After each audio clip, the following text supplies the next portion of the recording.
Èní mà ní ọjọ́ ìlú lágbára Ọlọ́run eré gbogbo yóò rí gbọ́gbọ́ sọ̀lẹ̀ nǹkan ọ̀kan wa. Àmì ìròyìn fẹlifẹli ló dé sí ojú amóhùnmáwòrán yín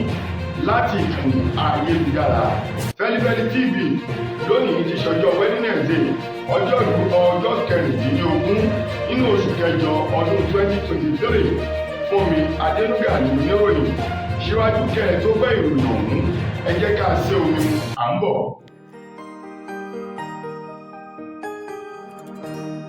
Ìròyìn Feli-feli TV àjààbálẹ̀ làwọn ìròyìn ti wà, máa wò lóòrèkóòrè.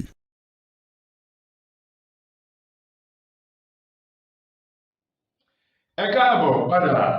Ìròyìn Feli-feli ọ̀hún rèé lẹ́kùnrẹ́rẹ́. Ààrẹ orílẹ̀-èdè wa Nàìjíríà Bọ́lá Ahmed Tinubu lánàá ti ṣe ọjọ́ ìṣẹ́gun o ní bàbá òun sọ di mímọ̀ wípé ìjọba àpapọ̀ orílẹ̀-èdè Nàìjíríà yóò ṣe ohun tó tọ́ àti ohun tó yẹ o lójúnà láti lè má jẹ́ kí owó epo tí wọ́n máa rà jálá bẹtiróòlù kan kó lọ sí òkè ju iye tí wọ́n ń tà lọ́wọ́ báyìí, àti wípé gbogbo àdánwò tí yóò dé bá ìjọba àpapọ̀ láti sọ wípé wọn yóò dá ẹ̀kún owó orí epo sísan padà sí bí wọ́n ṣe ń san tẹ́lẹ̀, wípé Ọlọ́run kò ní jẹ́ kó dé bá orílẹ̀-èdè Nàìjíríà látàrí àwọn oníjẹgúdújẹrá ènìyàn èyí tí wọ́n ń lo àǹfààní owó ọ̀hún tí wọ́n ń kó jẹ tí wọ́n sì ń kóná lọ́nà eléyìí tó kù díẹ̀ káàtó tó ti ṣe àkóbá fún ọ̀pọ̀lọpọ̀ ẹ̀ka ètò ọrọ̀ ajé orílẹ̀-èdè Nàìjíríà. Bákan náà ni ààrẹ Bọ́lá Ahmed Tinubu kò ṣàmẹ́nubà ìdúkokò mọ́ tí àwọn ẹgbẹ́ òṣìṣẹ́ orílẹ̀-èdè Nàìjíríà tí wọ́n dúkokò mọ́ o wípé àwọn yóò dá iṣẹ́ sílẹ̀, wọn yóò yanṣẹ́ lódì tí ó ti ṣe àkóbá fún ètò ọrọ̀ ajé orílẹ̀-èdè yìí. Tinubu wá fi kún nínú ọ̀rọ̀ rẹ̀ pé kí gbogbo wa ò kájọ fọwọ́sowọ́pọ̀ láti máa fi ọkàn bá ètò ìṣèjọba òun bọ̀ pẹ̀lú bí kinní ọ̀hún ti ń lọ yìí. Ó lóun fi dá àwọn ọmọ orílẹ̀-èdè Nàìjíríà lójú wípé dídùn lọ́sàn yóò sò. Ó wá fi dá àwọn ẹgbẹ́ òṣìṣẹ́ lójú wípé kí wọ́n dákun dábọ̀ kí wọ́n rí wípé wọ́n ṣe ohun tó tọ́ o kí wọ́n sì fọwọ́sowọ́pọ̀ pẹ̀lú òun, àti wípé kí wọ́n fọkàn balẹ̀ wọn ò ní fi kún owó orí epo iye tí wọ́n ta jálá bẹtiróòlù kan ní orílẹ̀-èdè Nàìjíríà lọ́wọ́ báyìí. Ó ní àlàáfíà àti ìlọsíwájú orílẹ̀-èdè yìí lòun béèrè fún látọwọ́ ẹgbẹ́ àwọn òṣìṣẹ́ àti ọmọ orílẹ̀-èdè Nàìjíríà. Ìjọba àpapọ̀ orílẹ̀-èdè yìí ni wọ́n tuntun gbé ẹjọ́ tuntun mìíràn eléyìí tí wọ́n ka ẹ̀sùn ọ̀hún tó lé ní 20 o tó ní ṣe pẹ̀lú ìwà ìjẹbánu àti ìsopàpápọ̀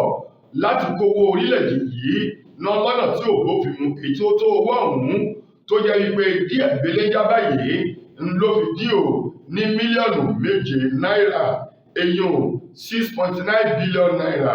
Gẹ́gẹ́ bí ìjọba àpapọ̀ bí wọ́n ṣe sọ o, wọ́n ní tí ó bá fi di ọjọ́bọ̀ ọjọ́ 17 nínú oṣù kẹjọ ọdún yìí ni gómìnà ilé ìfowópamọ́ àgbà orílẹ̀-èdè Nàìjíríà tẹ́lẹ̀ rí èyí tí wọ́n yọ ní ipò bí ẹni yọ jìgá Godwin Emefiele àti àwọn ènìyàn rẹ̀ kan tí wọ́n jọ ń so pàpàpọ̀ ṣiṣẹ́ ibi ní orílẹ̀-èdè yìí ni wọn yóò kó wọn lọ sílé ẹjọ́ èyí tó wà lólú orílẹ̀-èdè Nàìjíríà tó wà ní Maitama nílùú Àbújá o pẹ̀lú ẹ̀sùn eléyìí tó tó 20 tí wọ́n kà sí wọn ní ọrùn. Gẹ́gẹ́ bí wọ́n ti sọ o, Emefiele àti arábìnrin kan tó jẹ́ olùgbanisíṣẹ́ o nílé ìfowópamọ́ CBN tẹ́lẹ̀ rí Sàdátù Gyaro àti iléeṣẹ́ rẹ̀ kan tí wọ́n pè ní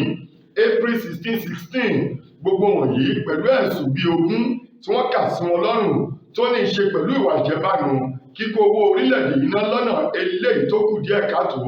Owó ọ̀hún tó jẹ́ pé mílíọ̀nù lọ́nà 100 náírà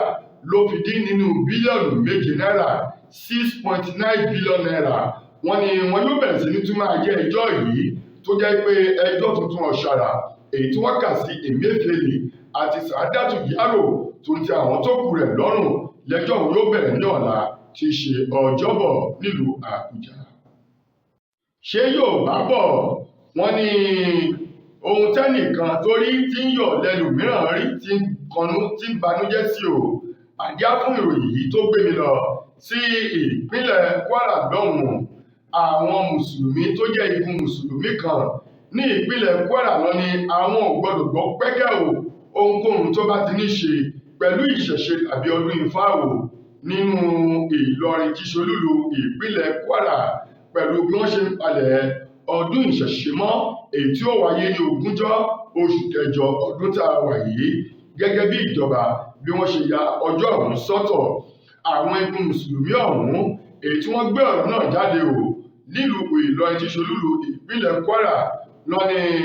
àwọn ò fẹ́ o àwọn ò sì nígbà kí ẹnikẹ́ni kó sọ wípé wọ́n fẹ́ ṣe ọdún Ifá tàbí ọdún ìṣẹ̀ṣe kan nílùú Ìlọrin tí ṣe olúlu ìpínlẹ̀ náà gẹ́gẹ́ bí wọ́n ti ní ó lòdì sí òfin àti wípé ó ń gba èṣù láyè wàhálà ìjà àjàkú akátá o oníkíní ọ̀hún máa ń dá sílẹ̀ èyí tó léwu fún ẹ̀mí àti dúkìá àwọn olùgbé ìlú Ìlọrin àti ìpínlẹ̀ Kwara lápapọ̀ gbogbo akitiyan láti lè bá gómìnà ìpínlẹ̀ ọ̀hún Abdulrahman Abdulrasaq sọ̀rọ̀ látọwọ́ ẹni tó jẹ́ akọ̀wé àgbà sí gómìnà ìpínlẹ̀ náà ọ̀gbẹ́ni Rafiu Àjàkáyé gbogbo rẹ̀ pátá òun ló já sí pàbó bóyá gómìnà yóò fi ọwọ́ òfin àti àṣẹ lọ́ba pa yóò fi bá àwọn igun méjèèjì ọ̀hún sọ̀rọ̀ kí àlàáfíà kó lè jọba ṣùgbọ́n gbogbo ìgbésẹ̀ láti rí gómìnà lọ́wọ́ báyìí òun ni wọ́n sọ yìí pé ó ń já sí pàbó ní ìpínlẹ̀ Kwara. Àwọn ènìyàn méjì kan rèé arákùnrin méjì kan Ọlálẹ́yẹ Ọládèjì àti Jamiu Mustapha o lánàá ti ṣe ọjọ́ ìṣẹ́gun ọjọ́ 15 nínú oṣù kẹjọ ọdún tá a wà yìí ìmà ni wọ́n kó wọn o lọ sí ilé-ẹjọ́ májísírèètì kan èyí tó kalẹ̀ sí Èbúté Mẹ́ta ní ìpínlẹ̀ Èkó látàrí ìwà olè àfọwọ́rá ajágbe olè gbà olè gbépo lájà àti ẹni tó gbà èyí tí wọ́n ka ẹ̀sùn sí wọn lọ́rùn tí wọ́n ní bátìrì kan tí wọ́n fi ń tan iná eléyìí tó jẹ́ ìpòrùn ní pèsè rẹ̀ nílé iṣẹ́ kan èyí tó ń pèsè àkókò ìbáraẹnisọ̀rọ̀ ní orílẹ̀-èdè Nàìjíríà èyí ò Nigerian Telecommunication Company èyí tó ní lára àwọn ẹ̀ka ilé iṣẹ́ wọn èyí tó wà ní ìpínlẹ̀ Èkó làwọn ènìyàn méjì ọ̀hún ni wọ́n lẹ̀dí àpò pọ̀ tí wọ́n sì jí bátìrì eléyìí tó ń pèsè iná ìnvátà náà èyí tó owó rẹ̀ tó mílíọ̀nù kan ó lé mẹ́fà náírà 1.6 million naira gẹ́gẹ́ bí wọ́n ti sọ ọ́ olùpẹ̀jọ́ ọ̀hún èyí tó rojọ́ láti tako Ọlálẹ́yẹ Ọládìméjì àti Jamiu Mustapha nílẹ̀-ẹjọ́ èyí ọ̀gbẹ́ni ọ̀hún èyí tó rojọ́ náà nílẹ̀-ẹjọ́ Ọlátúndé Kẹ́hìndé sọ di mímọ̀ níwájú adájọ́ májísírèètì náà èyí Kàfáyàtù Tẹ̀là wípé ọjọ́ kẹjọ nínú oṣù kẹjọ ọdún tí a wà yìí ní agbègbè Ọ̀pẹ́yẹrú ní orílẹ̀ Ìgbàmú ní ìpínlẹ̀ Èkó ní nǹkan bíi aago 2 ọ̀sán ó kù ìṣẹ́jú 15 làwọn ènìyàn méjèèjì ọ̀hún ni wọ́n hùwà iṣẹ́ ibi o wọ́n ní ọ̀kan nínú wọn ló jí bátìrì ọ̀hún tí ọ̀kan tó sì gbà á lọ́wọ́ rẹ̀ láti lọ rèé ta bátìrì tí owó rẹ̀ tó mílíọ̀nù kan ó lé mẹ́fà náírà 1.6 million naira kó tó di pé ọwọ́ pálábá àwọn ó ségi o ní báyìí adájọ́ Kàfáyàtù Tẹ̀là sọ di mímọ̀ wípé àwọn ẹni ọ̀hún ni wọn yóò kó sí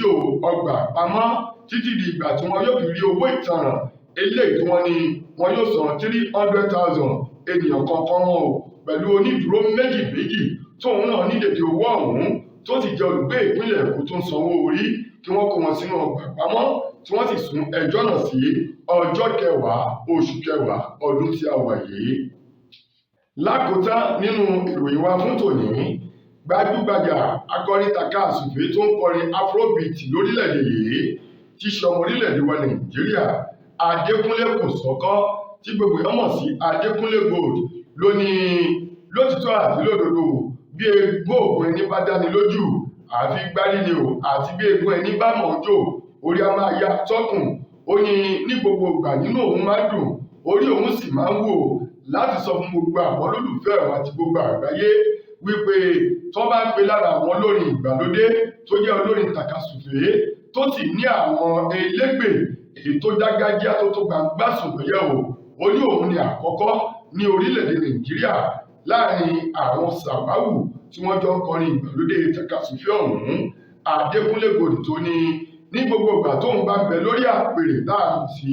stéèjì tóun bá ń kọ orin ní àwọn elégbè onílù àti àwọn tí wọ́n ń gbé orin lẹ́yìn òun ni wọ́n máa ń dá àwọn àrà èyí tó máa ń mú orí àwọn olólùfẹ́ òun wú tínú wọn sì máa ń dùn. Ó ní gẹ́gẹ́ bí ẹni tó ti ń kọrin fún ìgbà pípẹ́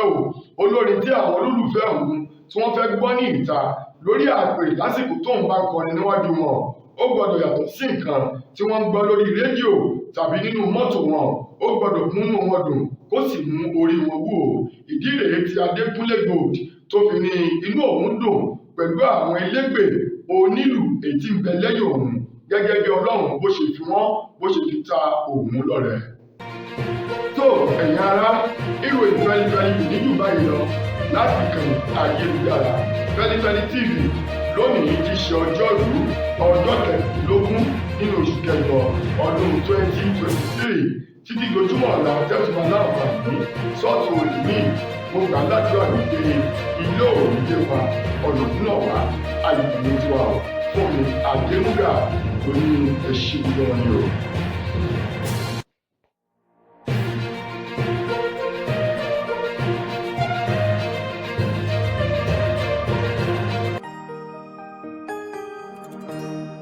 Ìròyìn Feli-feli TV àjààbálẹ̀ làwọn ìròyìn ti wà máa wò lóòrèkóòrè.